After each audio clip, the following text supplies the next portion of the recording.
কাল আমি যা দেখেছি তাতে কোনো সন্দেহ নেই, দীপ ভুল বুঝে রেগে গিয়ে প্রতিশোধ নিতে এসেছে বাড়িতে।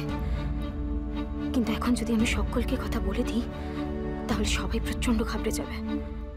আগে আমাকে নিজেকে শক্ত হতে হবে, তারপর এটার একটা সমাধান খুঁজে বের করতে হবে আমার। সবাইকে শুভ নববর্ষ। এই দাঁড়াও তো, শুভ নববর্ষ? ওদিকে কি দেখাচ্ছ? আমার সাথে আগে কথা বলো। সারা রাত অফিসে কাটিয়ে এখন শুভ নববর্ষ? কি হচ্ছে কি গোড়ায় সব? ছোট মা কিছু শিখলে না? কি শিখবো আমি? কেউ যদি শুভ নববর্ষ বলে উল্টে তাকেও বলতে হয়। তুমি তো ছেড়ে দাও ছেলের কাণ্ড দেখে। এই তুমি হ্যাঁ শুভ নববর্ষ। হ্যাঁ বড়দা ভাই, বৌমনি তোর চিন্তায় সারা রাত ঘুমোয়নি। দিনের জন্য কতবার বললাম, বললো ও না আসলে খাবোই না।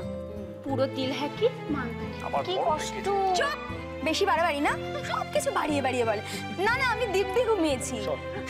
তাছাড়া কৌশব তো বারবার ফোন করে জানিয়ে দিচ্ছিল দেরি হবে, শুধু আধ ঘন্টা আগে ফোন করে বললো যে একটু দেরি হবে, আর যখন এলো অলরেডি অফিস যাওয়ার সময় হয়ে গেছে। অফিস?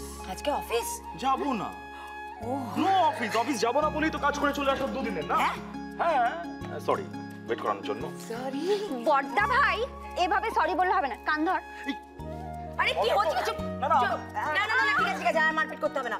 এই কোথায় ছেলেটা সারা রাত অফিসে কাটিয়েছে, কোথায় বলবি জিরোতে তা না। এই গোড়া তুমি একটু বসো, আমি জলখাবারের ব্যবস্থা করছি। ও আরেকটা কথা, আজ কিন্তু শ্রীয়ের ওই অন্নকূটের ভোগ নিবেদনের ব্যাপার আছে। হ্যাঁ নির্জলা হয়ে আছে কিন্তু বেচারা। আমি যাই। আমার খিদে পেয়েছে। আরে আমি আছি তো বাবা। আমি চেঞ্জ করে আসি। খুব বাড়াবাড়ি না। ওরা আর বড় বৌমার সঙ্গে আজকাল যা হচ্ছে না এই সংসারে, আমার সবকিছু খুব একটা সুবিধে ঠেকছে না।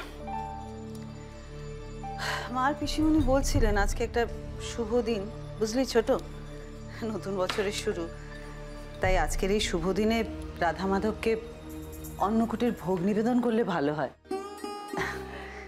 আসলে শ্রীতা এখন এ বাড়ির বড় বউ, এত বছর ধরে যা নিয়ম কানুন চলে আসছে সেগুলো তো ওকে পালন করতেই হবে। বর্দি, তুমি এত চিন্তা করছো কেন বলো তো? মা আর পিসমণি যখন ঠিক করেছেন তখন সবকিছু ভেবে চিন্তেই ঠিক করেছেন। আর সত্যি তো, রাধা মাধবের চরণে যদি ভক্তি ভরে অন্নকূটের ভোগ নিবেদন করা হয় তাতে তো এবারই মঙ্গল হবে।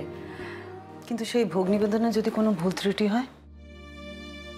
মানে কি বলতে চাইছো তুমি? ছোট, রাধা মাধবকে অন্নকূটের ভোগ নিবেদন করা মানে সেই নিয়মের হাজারটা খুঁটিনাটি। হ্যাঁ, সেগুলো যদি বড় বৌমা ঠিক করে পালন না করতে পারে তখন তো এই সংসারের অমঙ্গল হতে পারে। সেরকম হলে কি হবে একবার ভেবে দেখেছিস?